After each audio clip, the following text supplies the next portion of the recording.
Hey, what is going on, guys? It is your boy Tyler-kun Williams. Welcome back to the Tyler-kun Williams channel. We are here for the I kayfabe call this the Death of Pro Wrestling podcast. I have no idea what the end result is gonna be. That was more so of a greenlit name for this bad boy. But I'm here with two guests, really well established, smaller video essay YouTubers. Very big fans of their work. Definitely go check them out. I'm here with Forrest Sowa. Hello, Tyler. Thank you for having me here on the Death of Wrestling podcast. He's going with it. All right, we're gonna run with that one. And I'm also here with Joseph Montecillo. Hello. Thanks for having me. I guess we're gonna talk about the death of pro wrestling after all. Oh yeah. Someone in here definitely felt like it was the death of a well-known and well-praised promotion. But I'm not going to say who it was. But anyway, It was me. okay. Spoiler alert. It's gonna be me. Oh, okay. He went straight up in sync on us. Cool. All right. Before we get into this show, I figured maybe you guys can like briefly describe what your channels are, so that way, because I know sometimes people don't like to get to the end of the podcast. They might timestamp or some shit. If you plug it now, there's a better chance they'll go to it now. So I figured, let's plug your shit. I'll start. Yeah, Forrest Sowa. I make video essays. Much smaller than the other two men here. My channel mostly consists of talking about New Japan and MMA. It's a lot of, I wouldn't say smug, but that's because I make it.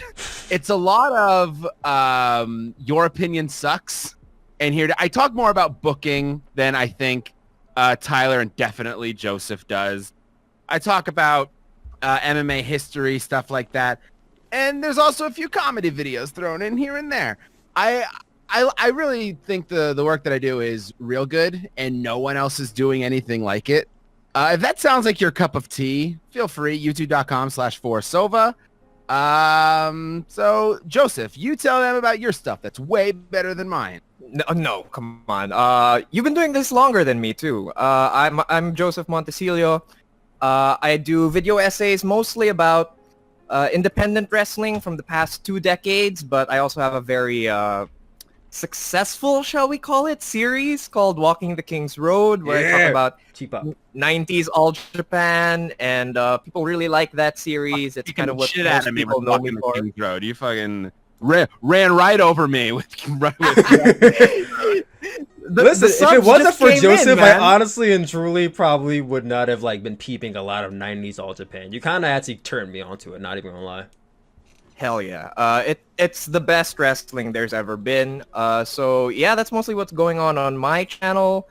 So happy to be here. Oh yeah, you guys already know if you're here. I mean, maybe some of you are here from one of their channels. You don't even know who the hell I am. If you don't know who I am, I'm Tyler-kun Williams. I'm relatively just a little bit bigger than them. However, they trump me in views because, you know, content. But for me, I would like to say that I'm more the lax type. I try to focus on booking sometimes, but more often than not, I feel like for me, I don't take wrestling all that seriously sometimes. So you'll see a lot of joking videos, a lot of reaction videos. Everyone's in Blue Moon without a gem, but the video essay gods are here. I'm not that type. Can't believe that I'm catching all these strays. It's like, you know, I don't take wrestling that seriously. I'm more relaxed. I just kick back. I got a bigger following. Blah, blah, blah. Oh, fuck Forrest. We're doing the Death of Wrestling podcast. Also, the Death of Forrest. Bro, Hey, man, hey, Forrest? listen. I put you over. I said I have more subscribers, but you guys have the more views. So, listen. Yeah, we get like twice Tyler's views on the regular. Yeah, but he said fuck Forrest. I heard him When say did I say that? I'm gonna dub it in. Don't worry. Oh yeah. You might catch it if you slow it down by like 25%. You'll catch the slow. You play it backward. Calls play it backwards right there. All right, I can already tell what this podcast is gonna be, and it's cool. Okay, that being said, now that we got our intros out the way, we are fresh off because we're recording this at 6 a.m. Eastern time, at least over here. I'm over here in Delaware. Forrest, you over there in Vegas, I believe. No, I'm in Canada. I'm Eastern Standard Time as well, so it's 6 a.m. I didn't sleep beforehand. I had like 2 hours of sleep 14 hours ago.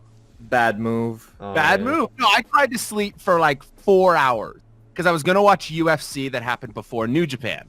I was going to wake up at 9. I woke up at 7:30 and couldn't go back to sleep. All right. And- Slight brief, like very slight briefing on that. How was the show? Because I don't watch UFC like that. The UFC show, awful. It was the longest UFC show that has ever happened. It was so long, and like the fights generally were fine, but it's so long. It's never a good idea to have 3 fights that could potentially go 25 minutes and be blocked out for an hour. It's running for an hour if it goes 25 minutes. You have 3 of those in a row, and all of them go long. Are you sure you're not And talking it's about New just- Japan? I might be talking about New Japan. Everything I watch is not good. It's terrible.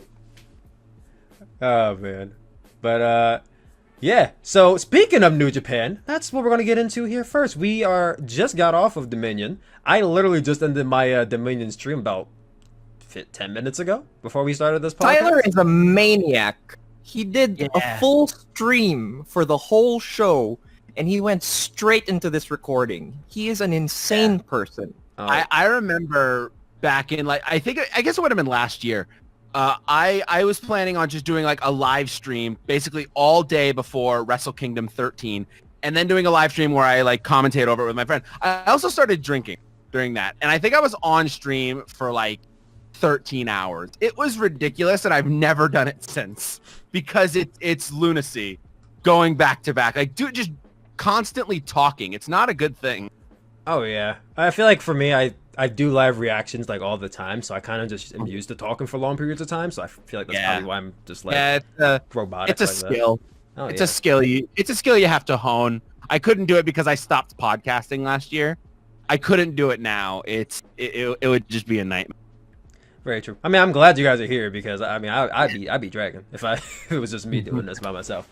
But getting into New Japan Pro Wrestling, before we get into Dominion, because I know that's what everyone wants to talk about, New Japan Cup as a whole, leading up to the finals. What did you guys think about the tournament? Was there any matches that stood out to you? What was your opinion as a whole of the entire thing? What did you guys think? I want to hear Joseph's thoughts Because I keep going. Yeah. I probably have less to say because I did not watch all the New Japan Cup matches. I'm a cherry picker. This is known about me. Ooh. I know, Part-timer. but I suffered through Dominion, so I paid the iron price for the chance to cherry pick. Okay, my general vibe from the New Japan Cup is that no one on the roster is capable or willing to adjust to working in an empty arena. They all just did what they would have normally done, and it really exposed a lot of the flaws that were already there, but made 10 times worse by wrestling in front of no crowd. Well, if I could be a little bit impartial here, I feel like that's kind of almost an every wrestler thing, though. Like, even if you watch, like, WWE or AEW, it took them a long time to adjust it. And even still, I feel like they have those spots where they're, like, trying to get the crowd behind them. I'm like, who are you rallying up? There's nobody there. I would actually like to sort of counteract that and half agree with Joseph, because I had the thought when New Japan wasn't going to be running shows, I had the thought in my own circles that New Japan would suffer more than most from having no audience. I very much figured that New Japan's style is it's a lot of selling and a lot of engaging the audience. And when that isn't there, I feel like if there wasn't going to be a massive overhaul, which I never thought there would be, if there wasn't going to be a massive overhaul, then a lot of things were going to ring incredibly hollow. And I have to agree with that read from Joseph, where I totally thought that beforehand. Some of it didn't work with no audience. I think that I feel vindicated in several matches. In most of the matches, though, I feel like counteracted, because I thought that for the most part it was mostly fine, and no one changed anything. Everything was totally in line with their usual philosophy of having matches. But I feel like even though there were some matches that, this match needed a crowd. Oh, yeah. Tanahashi versus Taichi needed a crowd. Oh, yeah. needed a crowd. Any Okada match really needed a crowd, honestly. Oh my god. We have to move on to other topics. Oh yeah, we'll But check Okada's that later. Cup run was so bad because he needs the crowd. Yes, he and does. He can't wrestle Bro, anymore. you know what's really made me laugh is that like we can watch and visually understand that, but then this man will go on interviews and basically almost say, I kind of want a crowd back because, you know, I feel like this company isn't the same without it. I'm like, bro, that sounds like a you problem, honestly. And then you come out here and then you show it. It's like, Everyone wants crowds back. I mean, everyone does too, but I feel like when you say that and then you go out there and then you prove why we need a crowd back, it's like, Well, I mean, Okada matches sucked with the crowd, so we're never getting that. The problem with Okada, it's not the no crowd. Okada matches could have used a crowd. Okada Gato could have had a crowd, and it would have been better. It was fine. I don't know about the Ishimori match, though. At the Road to Tokyo Dome show in 2018, like, it was fine there, but it needed a crowd. But a lot of matches, for the most part, I think generally were fine without the crowd. They didn't change anything, you're right, and I'm kind of upset that there wasn't any attempt at adapting, but It was okay. It was definitely okay. And I will also be fair in saying that if you're cherry picking, the odds of you getting that sense of most things are going to be fine, the cherry picking, you are more likely to pick up one of the ones that didn't work without. And so that's kind of the flaw of cherry picking. And why I don't tend to do it, because I need to have just kind of a sense of the landscape surrounding a match rather than just judging a match based on XYZ in my own personality. Aside from the negatives, were there any matches in here that you thought, damn, that was actually pretty good? Not bad for empty arena show. Shingo and Joe! Oh, I mean, that's a Show. given, obviously. Yeah. Were there Shingo any Show. others aside from Hiromu versus Yano? Hiromu versus Yano was fun. I really liked Yoshinobu Kanemaru versus Taiji Ishimori in the second round. That was pretty good. I thought that was really good. Like, I made a video on my channel, youtube.com/Forrest. It's my most recent video. It's called New Japan Cup Matches Are Too Long. I do math in the video. I know that doesn't make anybody want to watch it, but I do a lot of math. I stayed up very late and did a lot of math. I was messaging Joseph's like, do you know math? I do not know math. No one knows math. I don't know any math people, as it turns out. No one knows how math works. So I'm out there freestyling, doing math about New Japan. New Japan is not putting out enough effort for me to do math, and I'm doing it anyway. So I do math, and it's like, okay, matches on average are getting longer in New Japan. This has been a suspicion. I kind of crunch numbers. It's pretty fucking clear that they're getting longer. But those issues that I had with the first round, they didn't really persist throughout the tournament. I thought that most of the matches, good or bad, didn't really adhere to the same problems of they were too long, they like unnecessarily long. That's a New Japan problem in general. But like the first night of the second round, the night that had Okada Nagata, Kanemaru Ishimori, Hiromu Yano, and Ishimaka, I thought that all of those matches, outside of Okada Nagata, I guess, but that's a main event, whatever. 3 of those 4 matches didn't go very long. I think they were under 10 minutes. 3 of those 4 matches were very good because they felt brisk and because they were paced well and this and that. So my issues with the New Japan Cup first round, they didn't really extend it. Now matches that were obviously really good. Sho versus Shingo was great. Ishimori, Kanemaru was great. I thought Ishii Makabe as well. I think Ishii Makabe was one of the better matches of the tournament. I'm kind of over Ishii, but I like it when Ishii fights someone like Makabe who can brawl and brings his own actual style in rather than just, I'm going to do more forearms than I usually do, which is what you get with Ishii matches. If you like that, that's fucking cool, but I'm personally over it. Well, actually, speaking of Ishii, I know in your video you're talking about how Ishii versus Despy was a very important match. What did you think of that one? I didn't like it. I didn't care for it. No? I thought it was, I thought it was good. I mean, I think it was blow away.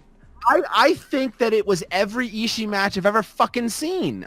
It's fine. And that's why it's great. But I mean, I literally just said The reason I like something like Ishii Makabe is because someone will do something. Like, it's the same general Ishii match philosophy, but Makabe can do something that has the style that will fit that. Despy, he's good. He's a great wrestler. I really like Despy, but he's just going to run a little faster and do more forearm. And that's fine. If you like that, I totally support you. Personally, I am over it.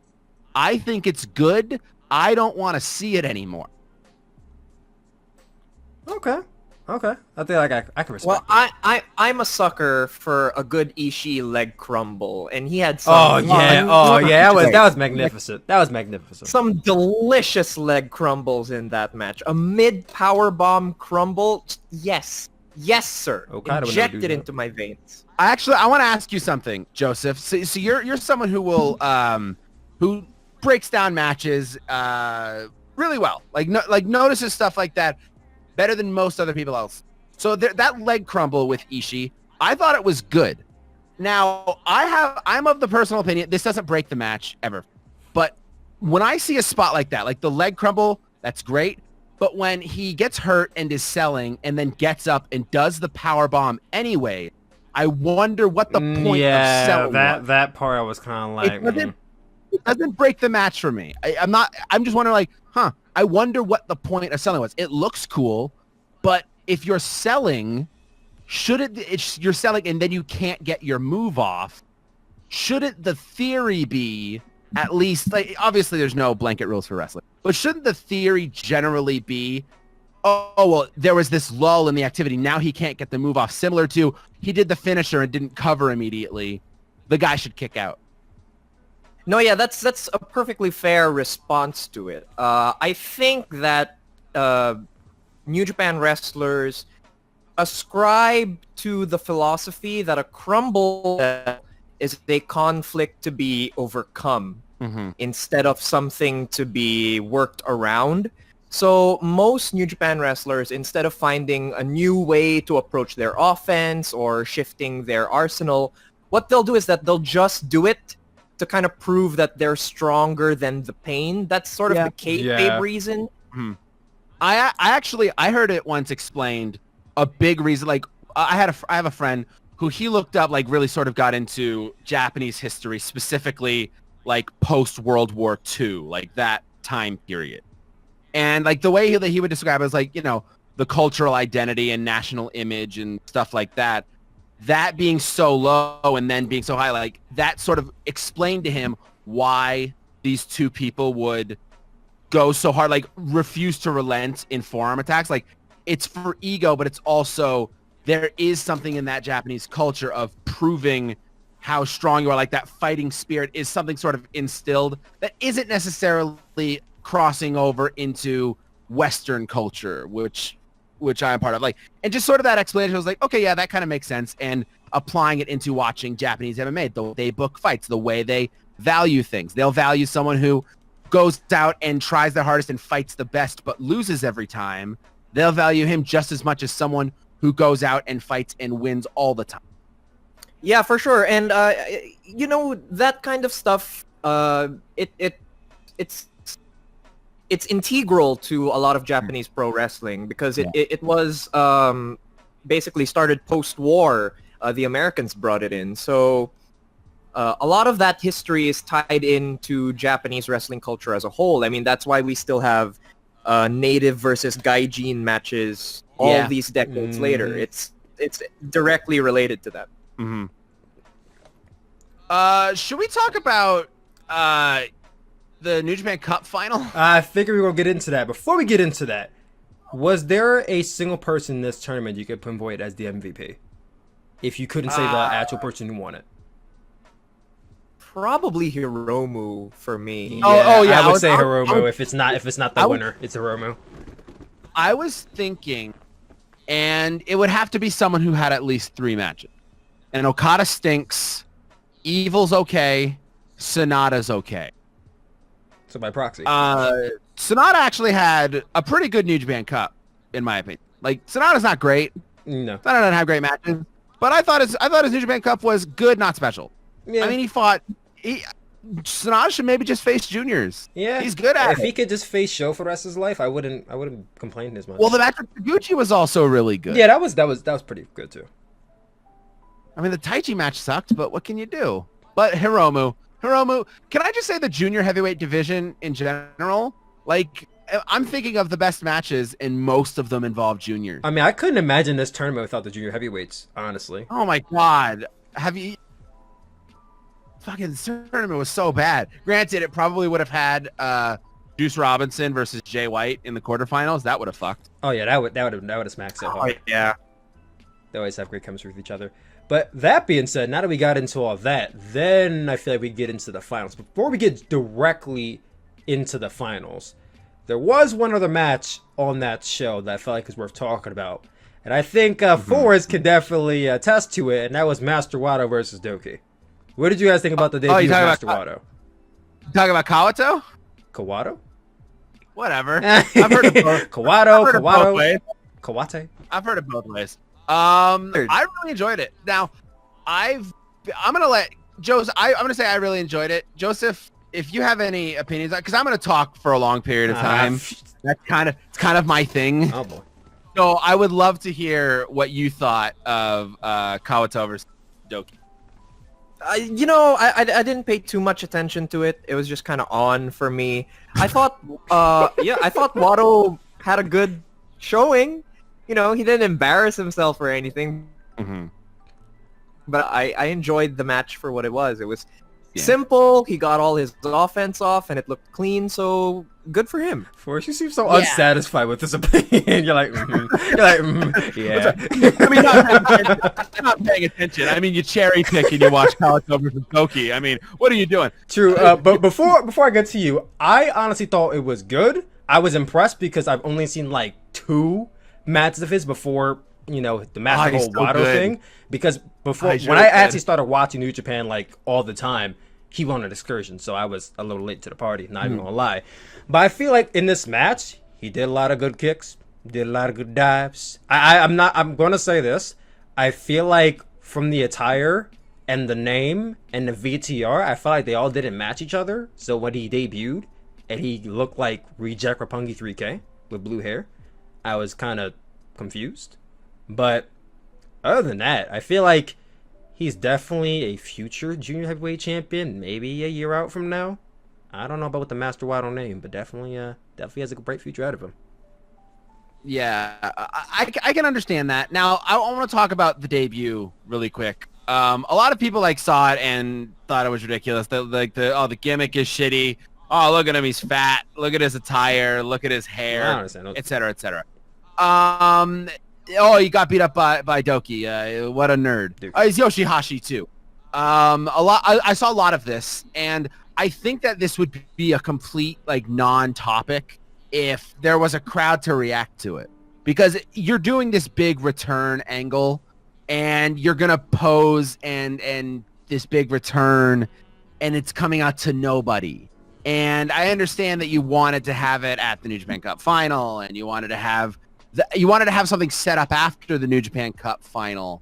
I understand functionally why it was set up the way that it was, but it just ended up being, it felt very flat. And so people had to focus on how awkward it was and how strange it was. Like, oh, what is this strange gimmick? Look at his genie pants, etc. I have been dealing with, for the last 2 years since Kawato went on excursion, just constant stories. He's shit at lucha. He's not very good. He's regressed. Blah blah blah. He was one of the best young lions.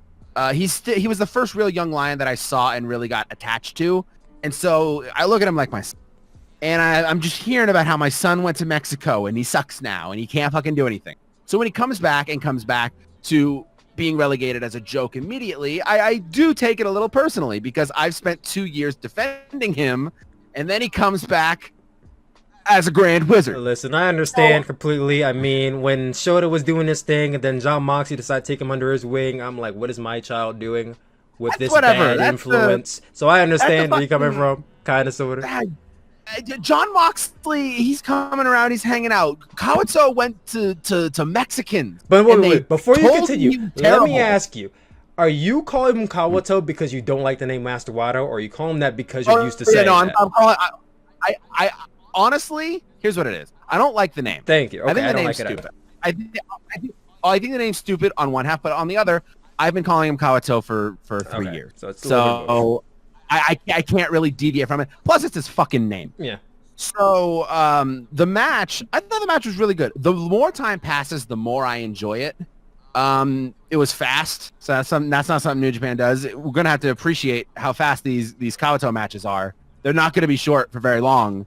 New Japan's getting longer and longer, and there's very few people on this roster. They're gonna need juniors to go long soon. I thought that I think Doki, he's a weird figure, but he's pretty solid. He's functionally solid. He's a good tool to have in the tool chest. Very, very basic match, very basic. Here's his offense. It was here, he can do these kicks.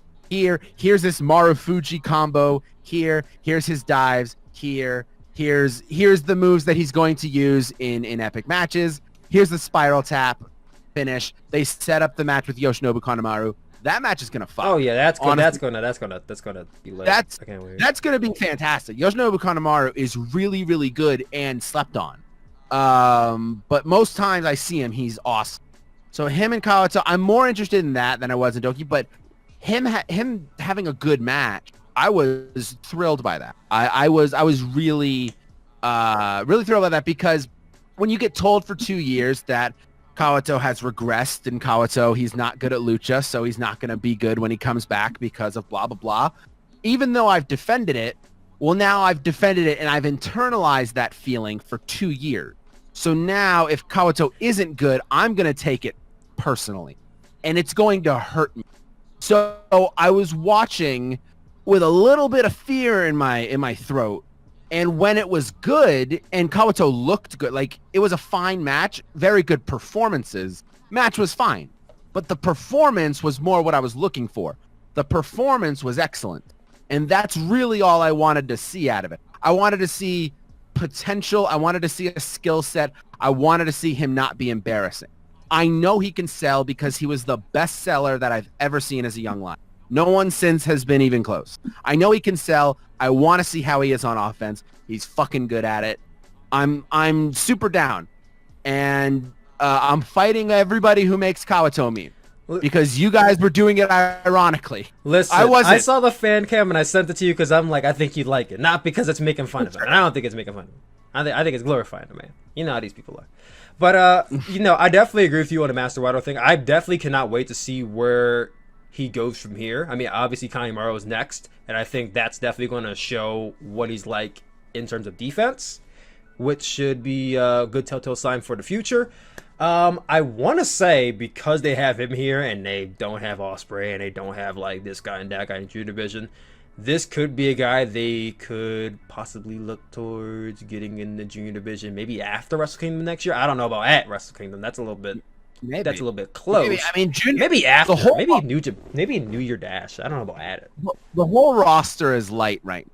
So you're gonna get a lot of people who are getting pushes. Oh, I mean, we saw it tonight. So yeah, I wouldn't be too surprised at this point. Mm-hmm. Speaking of that, then we hop into the actual finals of the New Japan Cup. Mm-hmm. Kazuchiko Kata versus Evil. Let me just say, start off, this match was trash. I hated this match. I mean, Okada, I feel like in the matches I've seen with Evil, they've been good. I've never seen a great Okada Evil match, and I feel like I didn't expect it to be like an epic, like 5-star, 6-star classic, but I don't know what this was, and I feel like just Okada's performance alone in this tournament just wasn't even that good. But to come all the way to the finals and then not even really follow up on anything you had previously, I felt like it was really just a testament to just how lackluster he's been performing without this crowd. I mean, I would like to think because the crowd was here, he would kick it up a little bit. And I can't even blame it all on him because Evil was there too. I mean, it's a two-way dance with a singles match. I just feel... You cannot blame Okada, though. No, I'm blaming him, but I feel like I can't just not blame Evil too because Evil was there. Evil was there. I mean... All right. Overall, I just didn't like it. Now, the finish, We'll get to that after I get to your opinions, but yeah. I'm gonna get mine quickly because I know Joseph has more to say than I do. We'll sandwich this a little bit. I thought it was fine. I thought it was fine. I've seen much worse matches in the New Japan Cup. I've seen much worse like around this match. I thought it was fine. Like, do I think that it was big and special? No. If anything, like maybe I'm getting something from it because I felt vindicated because I've been saying that because it's easy to pin Okada's deficiencies on there's no crowd. Once there's a crowd comes back, he'll be good. Yeah, it came back and they didn't do any better. Well, the crowd was a little different. It's not a loud crowd yet, but it's different. But whatever. I never put that on that. I never put that on him, saying like, oh, once the crowd comes back, he'll be good. I'm of the mind that Okada's not good anymore. I'm of the mind that he's been worked into paste, and he hasn't been good for a while. And the longer you continue pushing him in these big, long matches that he has to have because New Japan has gotten bigger and longer under Okada, the more people are going to probably come to notice he's not good enough. He's slow. He's in molasses. And when I noticed this, how slow he was last year G1 when he faced Evil. Because Evil last G1 was wrestling out of his mind and trying to really hard to have a great match every time. And he was running around and doing everything with Okada, and Okada was running and trudging waist deep in sand. Or if you want a more recent one, look at Ishimori versus Okada from this year's New Japan Cup. I mean, Ishimori was running circles around this man, and then Okada was just kind of just standing there. It's terrible. Like Okada, there was a point early in the match where maybe Evil hit a lariat or something. I don't know what the move was, but Okada kicked out slowly. I don't know how you. I don't know how you kick out with no gusto. Like the kick out is an explosive maneuver. Like you gotta you gotta kick out. You gotta roll the shoulder. Okada kicked out slowly. How do you explode slowly? That's you see that in movies when there's effect applied to it. That moved in real speed at one point. Well, you see, Forrest, it's storytelling because he's been tired. He's been wrestling a 25-minute match. It was 3 minutes in. It was very early. It was very early in the match. Now, the thing that I can say about this match was they read out New Japan reads out the times every 5 minutes, and it's bullshit if I'm being honest, because it is forcing me to track what they do every 5 minutes. Because I'm big into math. I don't know if you guys know this. I don't know. You guys watch my videos, I think. I'm getting more into math, and it's not good. It's bad for my channel. No one wants to hear it. Mathematician Sova over here.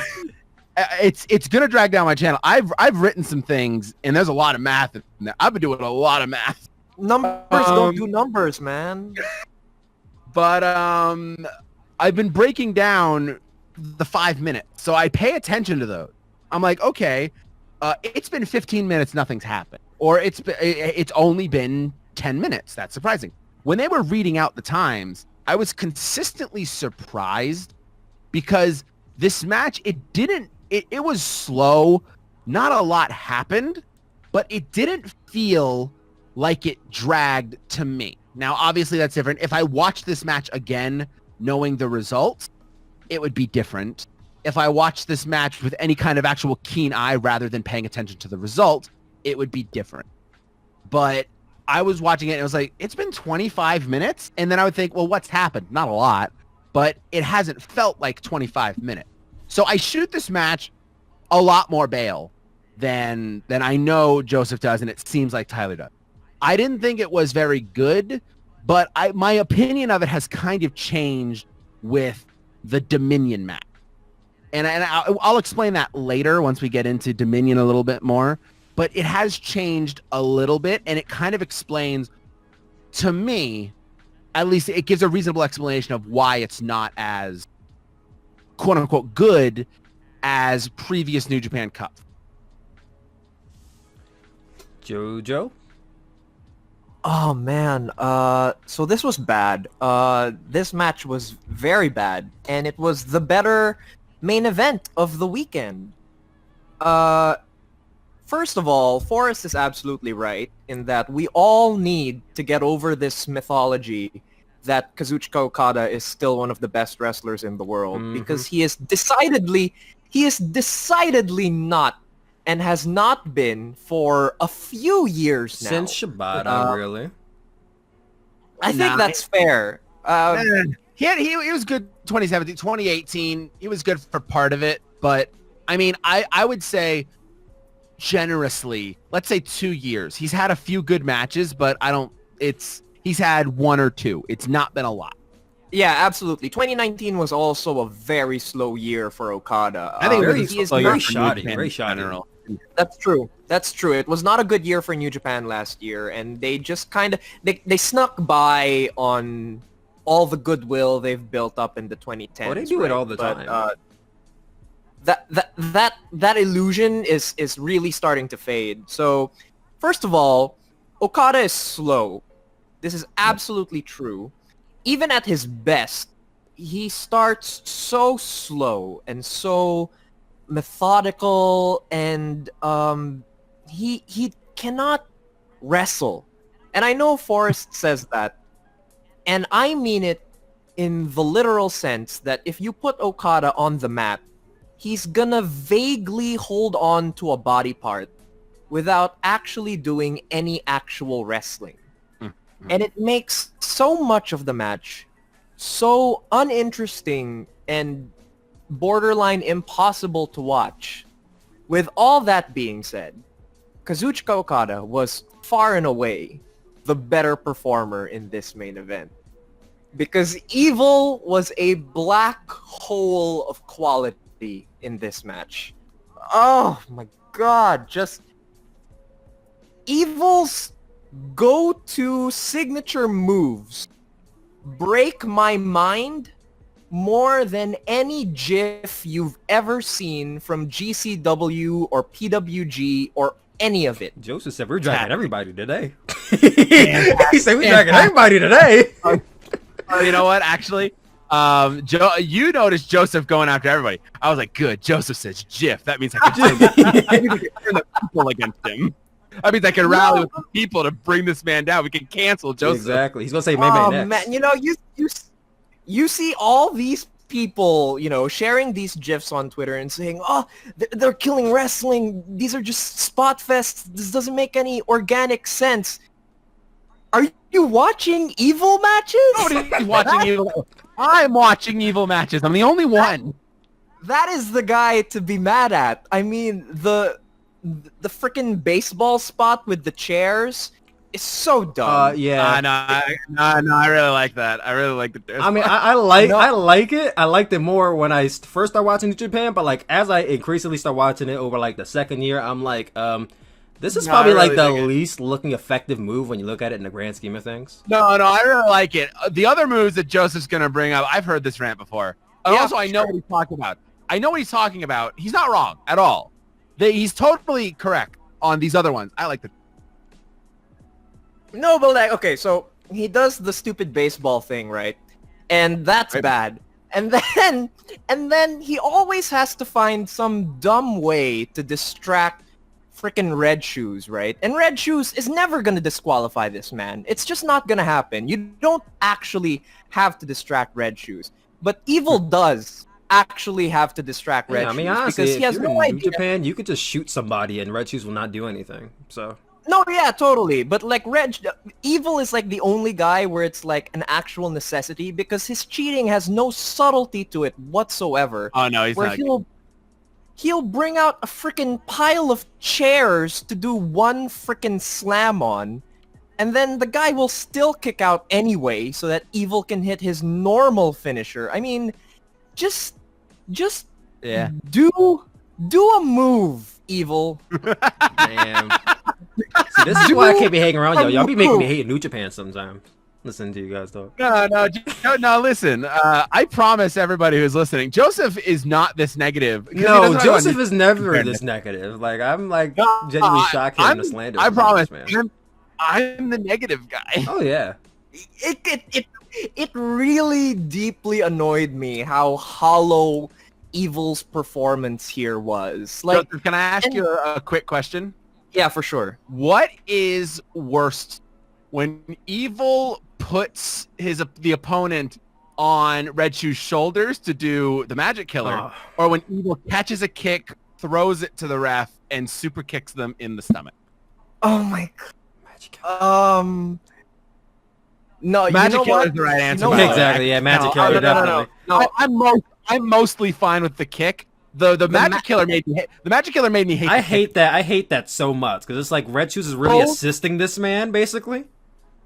Both those spots are so dumb. Oh, they're dumb. Oh, yeah. I liked when it was just the kick. I was like, okay, that's a little. The Magic Killer made me The like. kick is fine. Yeah. Yeah, no, the kick is fine, right? But you see it every week for years, and it gets progressively dumber. And Evil keeps doing this stupid assisted Magic Killer Yeah. with Red Shoes, right? And it's so bad because it's like he's basically announcing to the world that he is incapable of being a singles wrestler. Yeah, there was a point, it was recent, honestly, where, and I think it was even in my my New Japan Cup matches are too long video. I've accepted in my heart, it was during the tournament, that Evil is not, he's not going to be a blow away singles guy. And he has flashes where he's really, really good. He will have a really, really good singles match or even a great singles performance that will blow me away. And I'm like, yes, he's putting it together. He'll have 2 in a row in a G1. And then he will have a match with Ishii at New Beginning that sucks. Inexplicably sucks. The only guy that has as many, and I don't even think it's as many as Evil, as many inconsistent performances, while I still believe they are tremendously talented in New Japan. I think Evil is very talented, but he doesn't put it together. The only guy that I think that is even close in terms of a singles talent is Goto. Goto is very, very good, but sometimes, for no reason, with no regularity, you can't even predict it. It's not even like when Goto's going to lose. It's not even like when Goto is wrestling this opponent.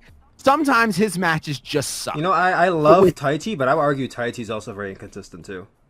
Taichi's generally terrible. Listen, I'm no occasionally good. I'm no Goto fan, all right? I wasn't there in the mid 2000s when he was like a next level guy, but Yeah. I'm no Goto fan, but he has actual ability to I agree. wrestle matches, and Evil does not. Evil performs athletic maneuvers that resemble wrestling matches, and there's nothing else beneath it. You know, So what I'll say is that my my point that I came to is that Evil, like I was comparing Evil to Goto, saying these two are in the same category where they're talented, but they inexplicably are far too inconsistent to be trusted at any sort of consistent top level. Goto gets trusted because when he hits super. He hits it out of the park when he hits. Evil, I accepted, to go back to what spurred this point, was the Magic Killer is announcing he is incapable of being a singles wrestler. He's more of a tag wrestler. Evil is much more akin to Tama Tonga than he is to Goto, where Tama Tonga has all the physical attributes you can ever fucking want. There's a physical charisma there. He is athletic. He can move quickly. There is a lot of tangibles, I guess those are intangibles. There are a lot of intangibles there that are like, okay, this is awesome. Like there is a shell here that can be built upon. And for whatever reason, they just can't put it together in a singles environment. In a tag environment, they are doing short bursts, and there is someone else. There are 3 other people to cover your space. And Evil is a very good tag team wrestler. Him and Sonata are great as a tag. I think that they're perfect for one another. Tama Tonga is not a good singles guy. Good in a tag team. I think that that's where those 2 guys work. Evil is... I sort of disagree with the hollowness of Evil's performance. A lot of this I put on the framing of this match, and there's just no speed that can come from it with Okada. There's no speed or urgency. And No, so, absolutely. And if you ever rewatch this match, without the result being... Just if you're a sociopath named Forrest sometimes. Pretty much. I rewatch bullshit, dude. You don't There are you don't many watch, people who will watch trash. just trap, but long trap. Anyways, Long trash. if I watch this match again for whatever reason, without the result being generally ambiguous, and I thought that it wasn't a lock that Evil was going to win. If the result is not ambiguous, this match has next to no value, and there is a conversation that can be had of whether or not it needs replayability. That's not a conversation for now. That's a conversation just in a more broad sense. But without that, like, it has nothing going for it besides the result is ambiguous. I think that's what they were going for. It was based on the result. I think that's what they were going for, and that is what a lot of this evil non-push that's happened for years, and then suddenly Evil is cheating a lot. That cheating is there to obscure your perspective on whether or not Evil can win. He's facing guys above his stature. The cheating is meant to even the odds in your mind. Yeah. Usually New Japan does not pull any trigger on that, but here they were consistently pulling the trigger. And so it was like, okay, interesting, but without that result being ambiguous, this match has very little going for it. And I put that a lot more on the physical nothing that was Kazuchika Okada. I don't know what he's doing. Whatever. All right, hold up. Blob he is not there. I am going to go to bat for Okada here. Okay. Because he was the only one actually trying to add any sort of substance to what was going on in this match. He was out there actually trying to sell his arm. I know, Tyler. I know you think he completely no-sold the arm. I personally enjoyed the arm selling. Yeah, it was pretty good. It was good, and it was an element. It was an element Maybe to the I saw match. something I didn't know. yes. And It was an element to the match. I'll agree. Okada selling the arm was the only time in this 30-minute match that I enjoyed what was happening. So Yeah. I can't say that Okada was the reason this was bad over Evil. Exactly, but one thing I really love hearing from people is that Okada always has these epics. That's why he's the ace. When you talk about the Okada epics, it's usually like that, like final 5-7 minutes. Like I don't feel like that part ever came in this match. Well, I mean, it was like the that- last 2 minutes, and then the finish here- happened. And he got stomped in the dick. The whole thing about the dick stomp's great. I love that. That's application. the best part of Evil's asset is the dick stomp. It's excellent. It is his best That is offensive Evil. move. Evil is the by dick stomp. far. No, hey, listen, relax. The STO is really Well, good. That's just a good move. It is, but the dick stomp. I feel like if Evil won this match with just an STO, it would have felt like a fart in church. So, the dick stomp was needed. So I'll kind of come back to this saying that like once we talk about Dominion, because that it does change my opinion of this a little bit. And at the time, I was fine with the match, and that's kind of where I'm coming from with my criticism of the match being mostly on Okada. I didn't hate the match like you two did. I thought it was fine, but the flaws in it I mostly found were no sense of urgency and no sense of, okay, we need to do something here to add anything to the match. Now, that's been Okada's problem when he's not facing, really good, Tanahashi. excellent talent in the Tokyo Dome. But Right. like that's kind of Okada's problem, is that he's not going to bring a pace unless, I guess he's not going to bring a pace unless you bring a pace. So it's also on Evil. It's contingent on the opponent. I really. thought the match was I thought the match was fine. I totally get not liking it. There's not a lot going into it besides the ambiguous result. I've only watched it the one time, and so most of my wrestling opinions come on rewatch. I'll say I feel like if you can go into a match and cut the finish out and still have the same opinion, then absolutely. But I felt like if you cut out the dick stop and you cut out Evil winning, this match is literally nothing but like probably the worst tournament final I've seen from New Japan in a long time. The worst tournament final. I was more angry leaving Okada Sonata than I was. Sonata is an infuriating. Oh, I guess 400 days is a long time. I was angry the next day when I left Okada Sonata, and I think I was angry leaving it. I wasn't angry leaving this. I thought I was fine. I was very. Did the angry match make you angry? Or leaving did the there. result make you angry? Both. Okay, great. Okay. They were both deeply incorrect Okay. on every level of structure and narrative, and then the booking decision. It's all bad. Again, my opinion on a lot of this has changed since Dominion, so I can't really give my opinion But of what it what was. did past because Forrest I'm think? going- I mean, I thought that the decision, like the having Evil win, I mean, I was more expecting it than it was more ambiguous than most tournament. Last year, it was a sure thing. Okada was.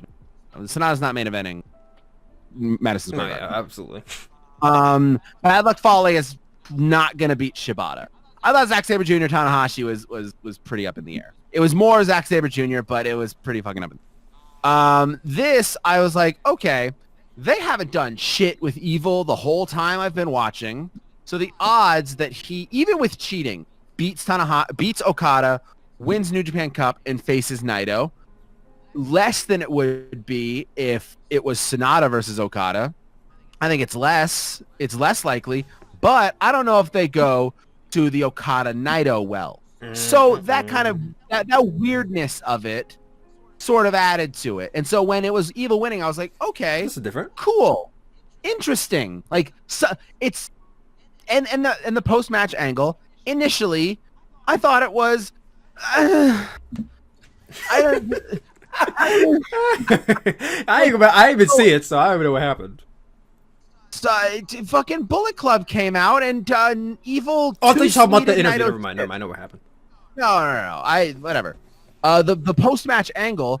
Initially I was like, the more I thought about it, the more I was kind of in favor of it, because I think New Japan, and this is again has been expanded dramatically in the hours since Dominion. But my initial thought was they are really anticipating not getting Jay White and Kenta and Fale and God back for a long time. Oh yeah, and it showed a lot in Dominion. Like when you have all Bullet Club coming out, and it's literally just Ghetto, Jado, Yujiro, and I'm like, oh my god, they so needed Evil. They needed some, even if it's not Evil, they needed somebody, because that was not. I was gonna say work. that in the after when Evil two sweets Naito's fist, great moment. Great Oh camera yeah, shot. that was amazing. And then STO's Naito, and they're all posing. When the only heavyweight presence that you have is huge Yujiro Takahashi, then you need something. And if you're already not doing anything with Evil, fuck it, just fucking shift Evil over. Now, New Japan, the decisions they make are they're very rarely Impulsive. terrible. They're very rarely like outright objectively terrible. Sometimes they do that, but usually they're pretty fine. But they are master of picking the worst of all the good ideas. Okay. Oh no. Let me ask you both this. We talked about it yesterday in the chat, but I would rather you guys talk about it here as well. Do you think if this happened in March, there would have been a snowball's chance in hell that Evil made it this far and even won the whole thing. No, not at all. Okay. No, And- zero. Yep. Literally zero. I have, and Dominion solidified that. There is no way this was the plan. Yep. Absolutely not. Literally zero chance. Zero chance. Not a chance. It was Jay White Sonata in the final. Sonata's facing Naito in Sumo Hall. There's not even an idea that that's different. And so the more I thought about it, the more I was like, okay, they've shifted Evil over to Bullet Club because Bullet Club fucking needs somebody. They're never getting Jay White back. Jay White's never coming. Jay White's in Florida. No one in America is ever leaving America again. Especially if It's they're out over of for them. Florida. Like, that's like the worst state to be in right now. Man. Florida, of all the places. They are- Florida. Maybe they'll show up in AEW. Who knows? Jay White, Kenta, Tamatonga, and Tongaloa all live in the same cul-de-sac in Florida. They just all live in a circle. Wait, is Phantasmo there or is he in the UK? I think Phantasmo's in the UK still. El Phantasmo is wherever in he Canada. wherever he is. He's in Canada. Oh, shit. My bad. Yeah, he's somewhere over there. But these four pillars of Bullet Club, they are coughing into each other's mouths in the same cul-de-sac in Florida. They're never leaving. Kenta could go back to Japan because he's a national. He just can't ever leave, and he doesn't want to do that. So he's gonna stay in fucking Florida. He likes going out there. The beaches are open. Have a summer. But they're never getting Jay White back. They're never getting Girls of Destiny back. Kenta's never coming back. So you shift over Evil, all of a sudden you have someone who is a pretty decent second in LIJ. Sometimes he's the third, sometimes he's the fourth. He's usually Naito's second. Sonata's sort of taking that role, whatever. He can be a second in a roster. Now, when there's nobody else, Evil going in to be the main Bullet Club guy, the more I thought about it, the more I was like, okay, New Japan is seeing a situation and they're seeing a catastrophe. Bullet Club is ravaged. Chaos is pretty light. Suzuki-gun is... They're the only fine. faction that's really fine. They're fine. LIJ was fine as well, but True. they were like, okay. They were like, okay, we have no one in Bullet Club right now. Bullet Club is Yujiro Takahashi and Taiji Ishimori playing cards. It's like basically just And- take a cake, take a slice out of the cake, and then take the rest of the cake with you and leave the slice. That was Bullet Club after the pandemic. So it's like, the more I thought about it, the more I was like, okay, they're seeing something and adapting to it. And that's all I ever really want in New Japan. All my problems with New Japan on the booking side have always been they're very rigid and they have a plan and they stick to it. Their business philosophy is not aggressive. They are not an aggressive company and like, okay, we are going to aggressively pursue this. We're going to make this big decision and you guys are going to do, we're going to make a series of big decisions, blah, blah, blah. You're going to get, and that's sort of the byproduct of the idea of booking things in advance and having ideas. It's a lot of monotony for a while. And that's the big dig that I have on New Japan, is that they are, for all intents and purposes, on a week-to-week level, boring. They're boring week to week. On a quarter-to-quarter situation in New Japan, they're good. They're the best high-end company going on if you look at sections of 3 months rather than show to show. Show to show, not a good company. So For sure. when they're adapting, I'm like, okay, this is kind of all I wanted. And so when I looked at that, I started to rationalize it a bit more. It's like, okay, if I believe that they shifted over Evil because they're never getting Jay White and they're never getting, it's hard for me to ever have a problem with the result, because with the result and the ensuing anger.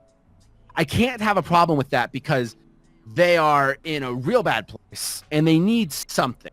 And I would rather them slapshot Evil over there than say, you know what? Fuck it. Okada's going over there. Irreparable damage to the company on an enormously wide base. You see, I have to disagree because everything about this situation speaks to Gato's inability to adapt. I agree. In that I do agree. he must have his pieces in place, and all he's doing is moving people around, but the grand scheme is still the same. Yeah, and I talked agree about that with Jonna and Dion from SOS Wrestling Network yesterday, a few days ago, about how I feel like even though we can clap for New Japan doing different things, it's like if you don't put New Japan in the situation where they have to make a different decision and their back is against the wall, it's literally status quo and they do the exact same thing. So I will say to defend New Japan, this is a new thing for me. This is not something I do. yeah, defending New Japan. Look at my channel. I talk a lot about it. Check my history. It's out there. I think that once 2020 passed by, like once 2020 and like those Tokyo Domes happened, and even New Beginning kind of closing those out, I think that they were transitioning into being not fundamentally different. Their fundamentals, their booking philosophy, their system, that is in place. That's not going away. They've been immensely successful year over year. They're not going to change that all of a sudden. But Gato is not an adapter, and he wants the system to be as cohesive as possible. When it initially first happened, I thought the big drawback was, Dominion was going to be Jay White versus Naito, so they wanted a Bullet Club versus LIJ main event. So they shifted Evil from LIJ to Bullet Club to be able to have a Bullet Club versus LIJ main event in Osaka Joe Hall. That was my initial read on it. And I was like, okay, it's something. Like, I was looking more forward to after Dominion, where it's like, okay, Evil is now in Bullet Club, and Evil's going to face Shingo for the Never title. And that's going to be probably really good. Evil's going to face Sonata, and it's going to have a little bit more to it.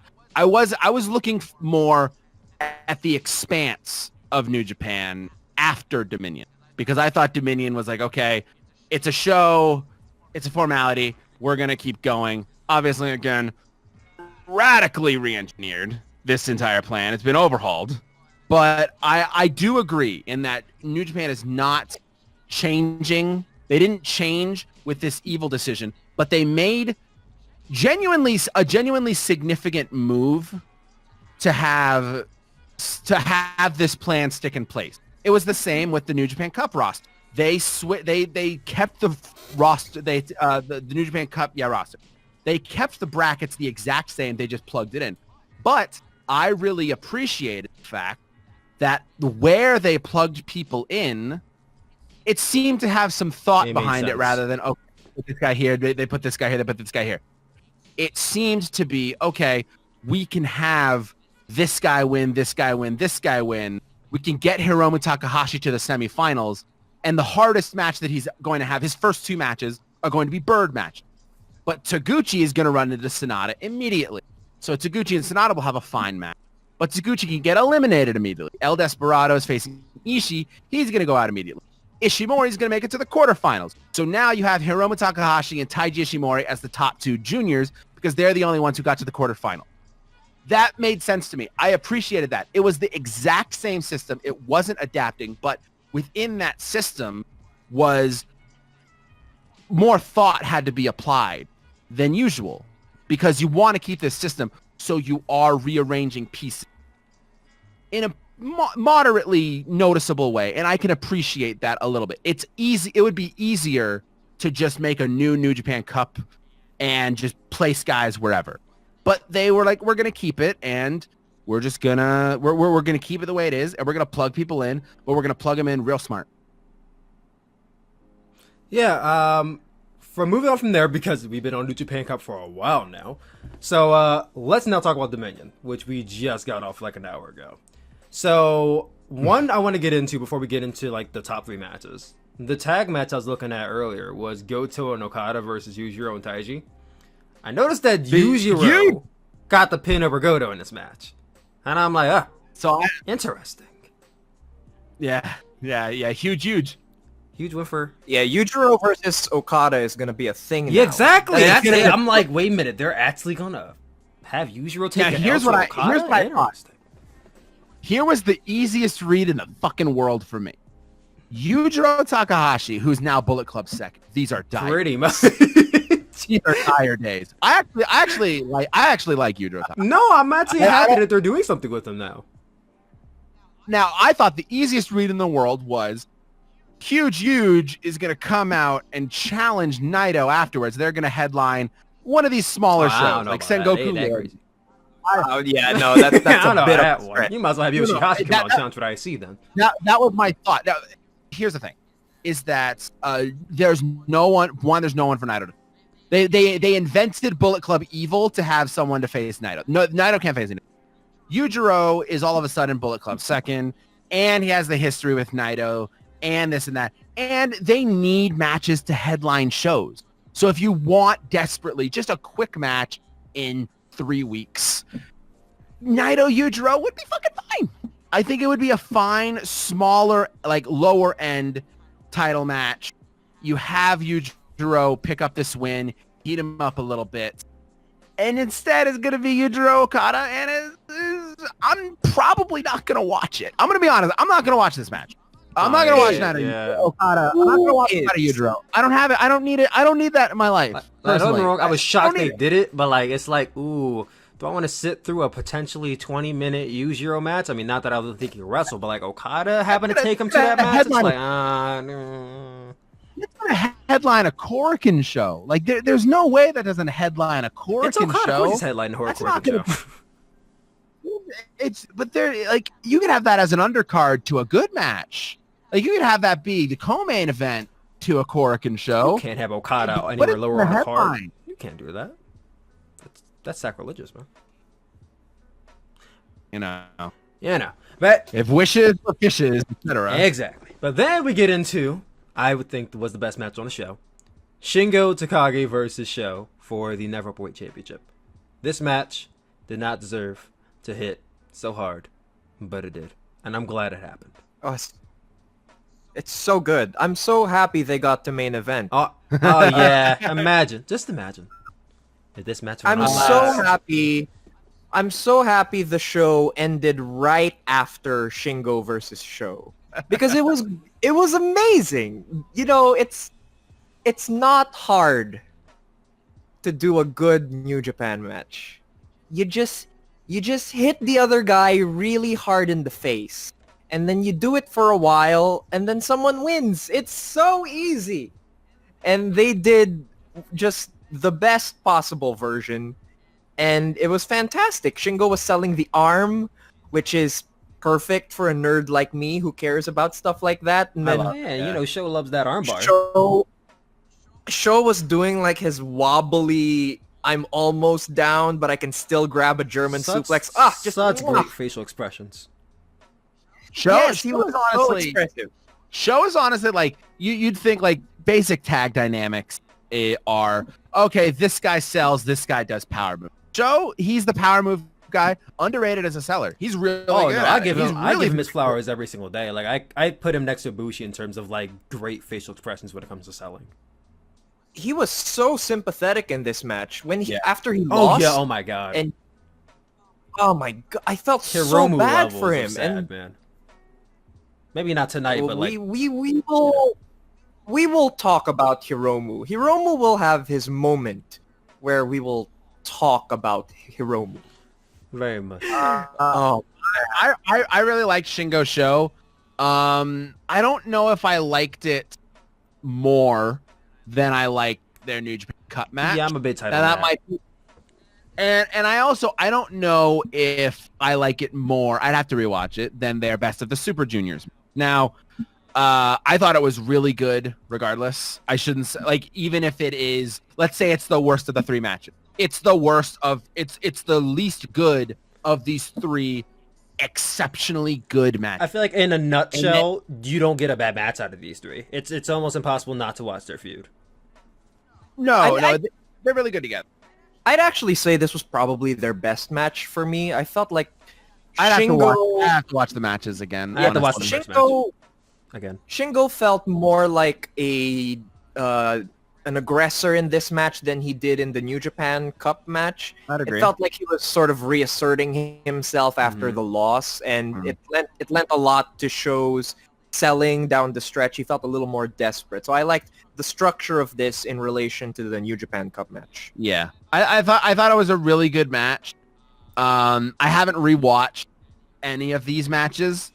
I appreciated it because it was just long enough to be like, okay, this is filling that ambiguous criteria of, oh, matches need to be this long to be good.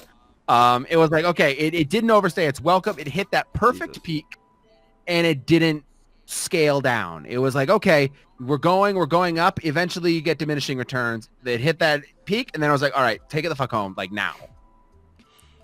Okay, so getting away from that, which was a glorious match, then we get in to the co-main event, because I'm sorry to say, Joseph, but there were 2 more matches after this one. You know. So sad. Yeah. So then we get in to a tag team match. Travesty. Hiroshi Tanahashi and Kota Ibushi versus Taichi and Zack Sabre Jr. for the IWGP Heavyweight Tag Team Championships. And I will say, before you tear it apart, you're talking about the match of the night. You're talking about the match of the night, right? Before one of you tear it apart, I'm gonna say I thought this was good. However, the inconsistency of tags and actually knowing who's in the ring threw me off a lot in this match. First of all, it did not need to be 30 minutes. I thought this was too long. A little bit too long. It did not need to run that long. It was too long. You did not need to run 28 minutes. You could have shaved 8 minutes off. It would have been perfectly fine. And secondly... You know what I'm going to say? It was this long. Yeah, it was long. All right, and secondly... Too long. The fact that you had Tanahashi, Ibushi, Taichi, and Zack Sabre Jr. in the same ring for about half of this match, doing moves to each other, to the point where I didn't know who the fuck was legal in the ring for a lot of it, just confused the hell out of me. I shouldn't be confused when I'm watching a wrestling match. But they decided to watch AEW's tag team division, and they said, I'm going to replicate that. And they decided to not do any tags after like that 15-minute mark. So that here's the thing. I've never cared for that criticism. There are legitimate criticisms to make of slapshot tag team booking. Like, oh, these guys are just doing whatever. I never really have a problem with New Japan who's legal. No. I'm not going to say I have a problem with it all the time, because there are exceptions to it. I just felt like I felt like it was just bugging me. I never really did. It's long.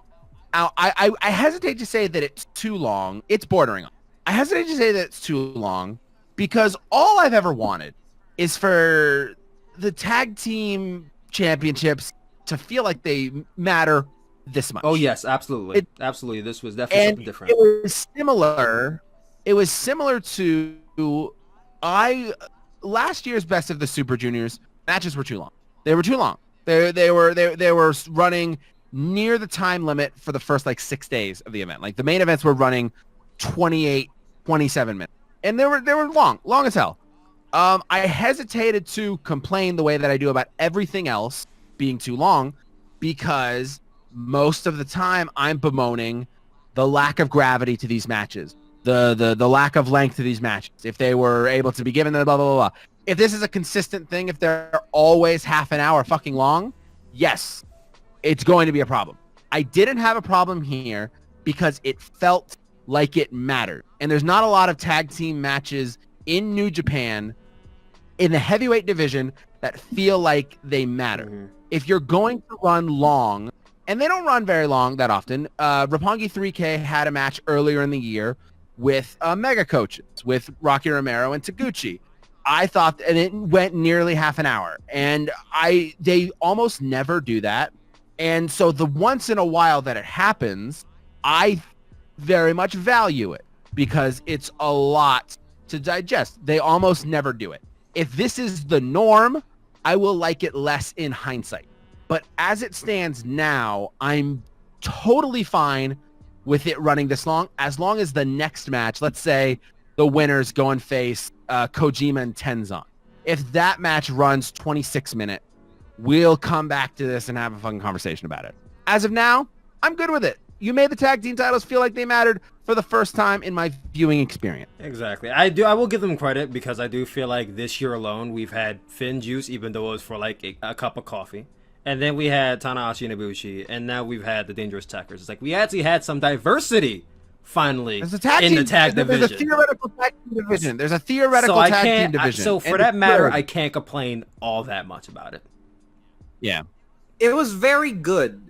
But it was definitely too long. Yeah. And they completely misunderstood the room, where they told the fans as a guideline so that no one gets COVID.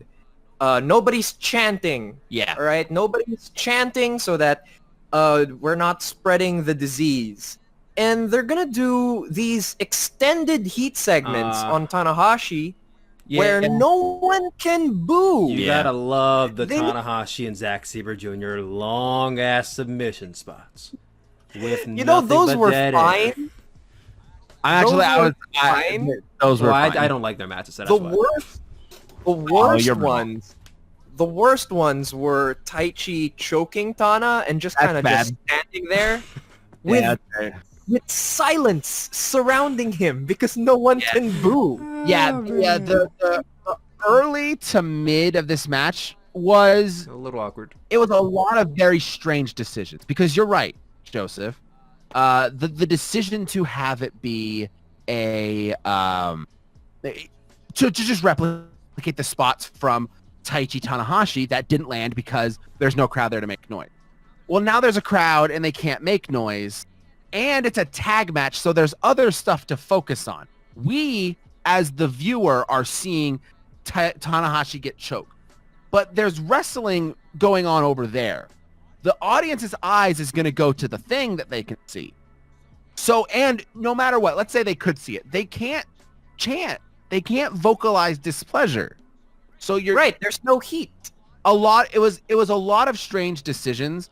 I thought that it came together magnificently. I will agree that my perspective of it not being too long because of whatever bullshit I said, it's not something that's going to be held by everybody.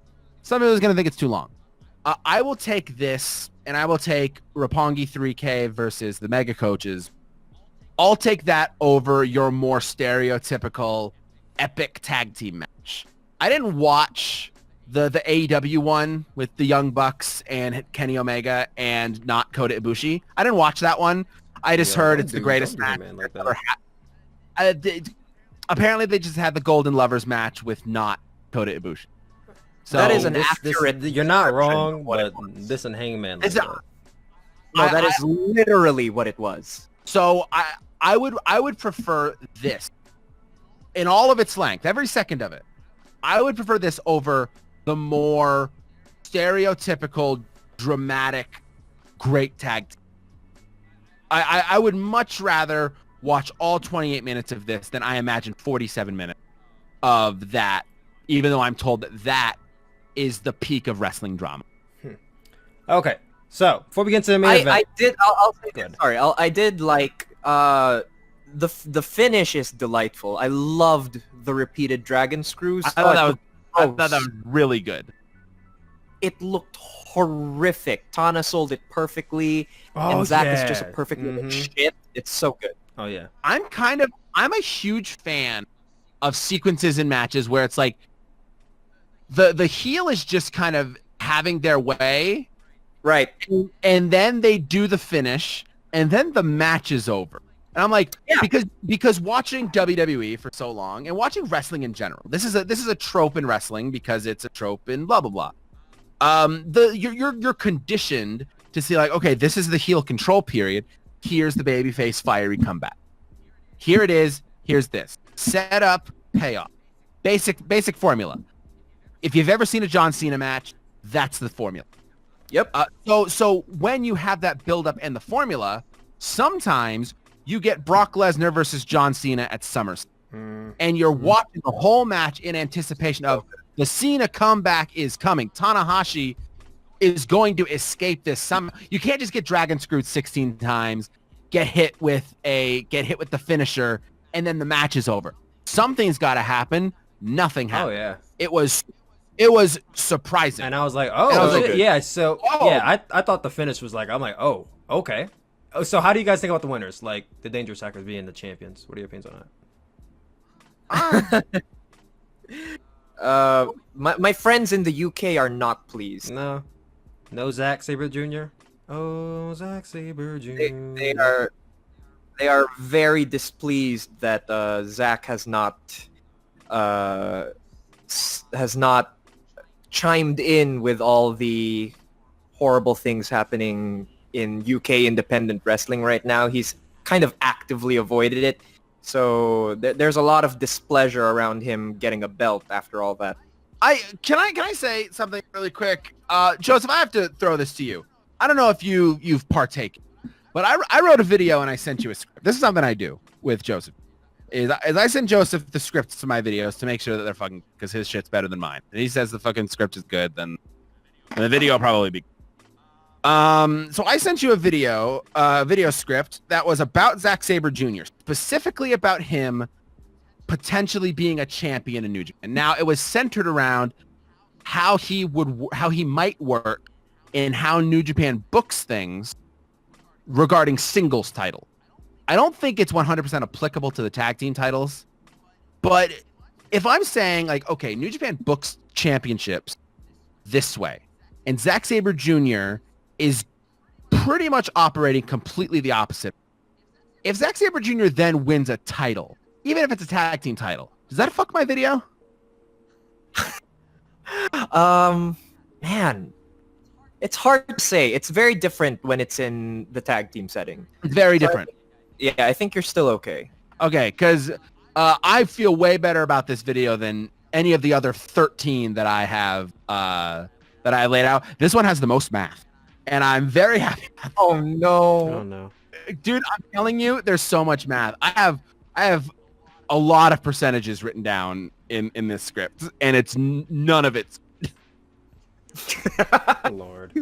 Well, I honestly, Dangerous Tackers being the champions, I'm fine with it, I guess. I mean, I feel like Kojima and Tenzan. Listen. I feel like this is going to happen beforehand. This is going to happen in March, so I'm like, okay, I'm fine with it now. You can get Tenkozy in there, possibly in Nagoya. I'm sick of having a tag division, and we can pretend like Kojima and Tenzan aren't good still, but then you watch Tag League and they're consistently excellent. Well, you know, that's the only time. Why are we at like they're old, but it's like, oh, we can't use them. They're old. You run them in a Tag League and they have the best matches of my life, and you're doing nothing with them. They're the legacy tag team of goddamn New Japan. Maybe. Take them out the shop. Take them out the shop. Put them in the ring. Yeah, let's go. Let's get that tag match in Nagoya, or do it at Kingdom. Do it at Kingdom. Tell the comeback story of like Tenkozy. Let's do it. God, you have no roster. This is the perfect time. You have heel champions. Oh yeah, or Yuya and Yoda. Let's get them in there. Okay, so with all that being said, then we get to the dreaded main event. And before I get into it, let me just say I decided while we were talking to check Reddit and to check Twitter and to check CageMatch.net and see what the public opinion is. I really badly want to say this is all LIJ fans being bitter about Naito not having his moment. But goddamn, they are tearing this match to shreds. So let me get into this match. Tetsuya Naito versus Evil for the IWGP Heavyweight and Intercontinental Championship.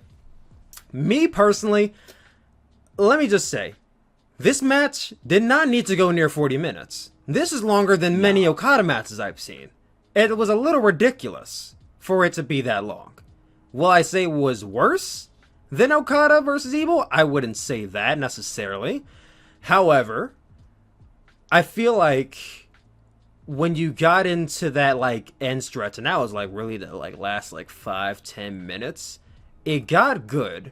Especially with Evil like putting his knee through the table. I feel like Evil had good spots in here, even though a lot of it was kind of him being on the offense. For like I would say like really 75% of this was Evil offense and Naito selling.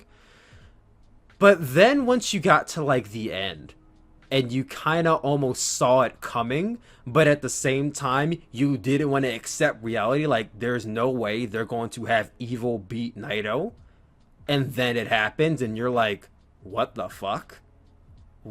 What's happening? Like, is this really New Japan right now?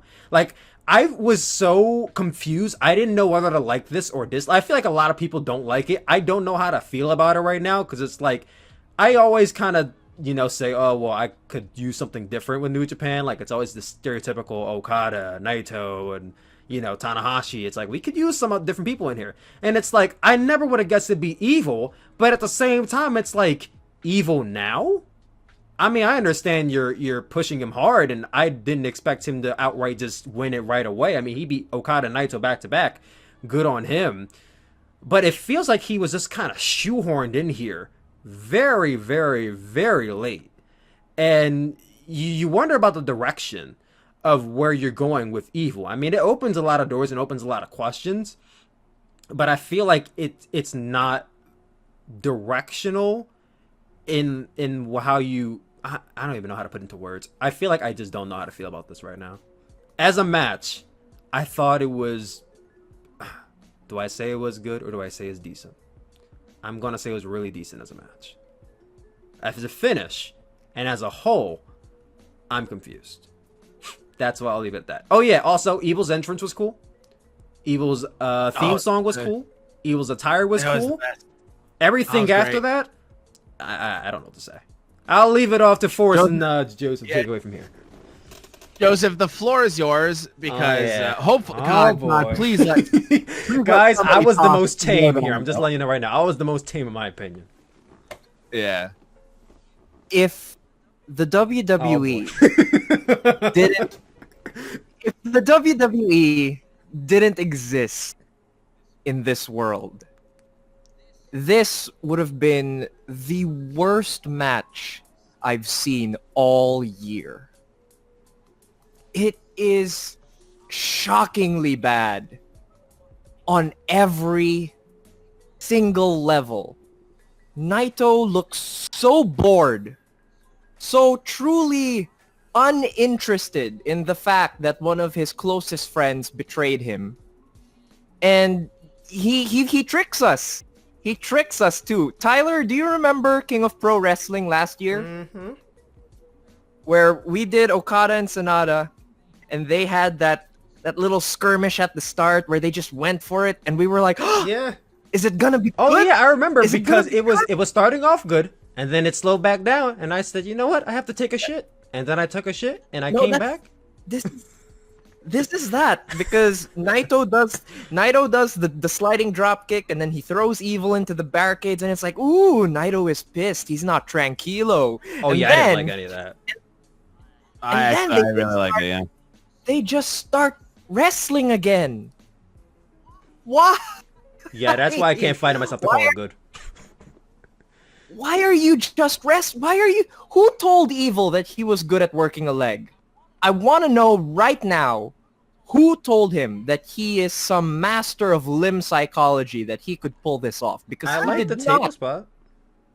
Here's the thing: is like that 30 minutes into the match. True. They set up the table. They set up the table at like the 10-minute mark. The table would have been used until like 20 minutes later. I was like, No, that's okay. So I don't think that he did poorly working the leg. I don't think Naito did poorly selling the leg, but there was a lot of things in this match that you're not wrong. There was a lot of really odd decisions in this match, and when I talk about it, I think that there's a reason for it, and it's why I'm a lot more forgiving of this match than you. I liked the match. I'm gonna go ahead and say that I enjoyed it with about 40 asterisks because there's a lot of things that I liked this match. 4 words, 10 asterisks per word. I'll explain it when I go, but there's a lot of things that I factor into this match that I care more about than you might, Joseph. Right. So it made me so mad. So Evil's just doing all his normal shtick, and that's already boring and uninteresting. And then he starts doing Jay White's shtick with the frickin' grab red shoes and then sneak a low blow. It's like you're just literally doing his spots. And it just became so transparent to me that Osaka Joe this year, it was gonna be Jay versus Naito. And Jay was probably, definitely gonna win the belt here. And it makes me so mad that the opportunity cost is that I have to watch Evil be the double champion instead of Jay White. It's so dumb and so bad. And then he just... and then I find out that Dick Togo is in the company. And now I just wish he had won those belts. Oh yeah, that was lovely when everyone's under the you have this guy under. I thought it was Bushi at first, and then I'm like, wait a minute, that guy's too tall to be Bushi. There's no chance That's too tall to be Bushi. Oh no, I thought it was dead ass. At first I said, if this is Sonata, I'm putting my headphones down and I'm walking away. Like I don't even know what to say to that. It was too squat to be Sonata, but it was too thick I know, to be but I'm Bushi. like, who the fuck is that? And then he takes the mask off. I'm like, what? Who? I mean, I thought it was huge. Unironically, I thought that's who it was. I thought it was supposed to come out and be like, "Oh, it's Bushi. Is Bushi turning on him?" I thought it was going to take off the mask, and it's huge standing there, and then Naito would reverse and win, and huge just set up the fucking title match. I talked about this earlier, and then 2 minutes later, Naito loses the match, and the guy hasn't taken off his fucking mask yet. And I'm like, who is that? Did Bushi go backstage and get really buff all of a sudden? Not really buff, much bigger.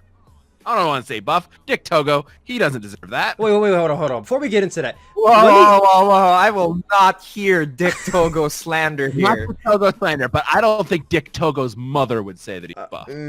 Okay, first of all, let me just say this because I feel like after the match and Naito lost, I feel like there was nothing more upsetting than Naito walking to the back and then that's it for him. It's like, so you just told this whole story of Wrestle Kingdom of him finally getting his moment, and then he loses, and then it's like he just kind of disappears and nothing is about him anymore. Did you not watch my video? The story ended. I know it ended, but it's like dude, Ended the moment he won the belt. It's like they didn't even care. They just left it alone. I'm like, so this man just walked away and that's it? Really? In fairness, Naito was also stomped in the deck and he was carted off by. That is true. Like three young lions. Like that part, I don't really mind. No, I don't mind it, but it's like I feel like he fell in the background after he lost. That was my issue. Well, yeah, there was.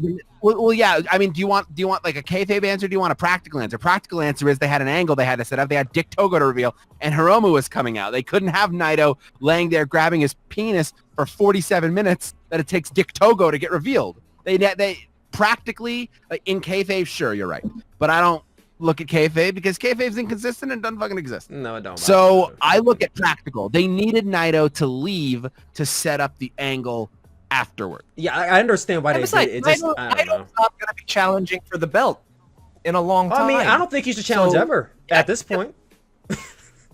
You know what? It was done, all right? I don't understand these people who come out here and say, oh, Naito's going to get this long, great reign, when it's like, that was never the point. Ever. Yeah. Well, I mean, the point... I thought that he would get it. I thought that he would get, let's say, a year-long reign, only because in my head I was like, okay, Okada is clearly going to win G1 and is clearly going to face probably Naito because Okada needs the win back at Wrestle Kingdom. Boo. He just does. No. Right, but that means if Okada needs the win back at Wrestle Kingdom, that means he walks in with the belt. That's Maybe. just Yeah, but no, it was foiled works. though. It was foiled as soon as the pandemic started, and you had 3 months with no title at all for Naito. He comes back, and he has his first defense back. I mean, basically, you could just say this was part 2 of New Japan, because New Beginning was part of Wrestle Kingdom, epilogue or whatever. Yeah. And it's like he comes back, he has his defense, and then it's over. It's like, well, bro, if you had 2 title defenses, 2 reigns, and they both ended in a very short fashion, I feel like you should just give up on going for the heavyweight championship at this point. Like, it's over for you. Okay, here's the thing. I'm going to speak on this little bit of negativity before I get into defending this decision, because I am going to defend it. Hey, what is up, you guys? It is Tyler. Welcome back to the Tyler Williams channel. And that was the Death of Pro Wrestling podcast. What did you guys think? Comment down below. Let your boy know. I know. It seems incomplete, and that's because it is. It was a long 3-hour podcast that we did talking about New Japan Pro Wrestling and AEW and NXT. We got into a little Q&A, talked about some other promotions and some other stuff. Myself, Forrest, and Joseph get into all that in part 2 of the Death of Pro Wrestling podcast, which will be airing tomorrow at 12 p.m. Eastern Time. Now, we do not plan to do this every week. We don't even plan to do this once a month. This is supposed to be a one-off thing, but hey, if you guys want to hear more of this, definitely comment down below if you want to hear more of the three of us talking about New Japan or any type of pro wrestling. Any feedback is good feedback. Definitely let us know. Once again, go sub to both of their channels. Link in the description down below. I love you guys always, and I will see you all tomorrow. Peace out, guys.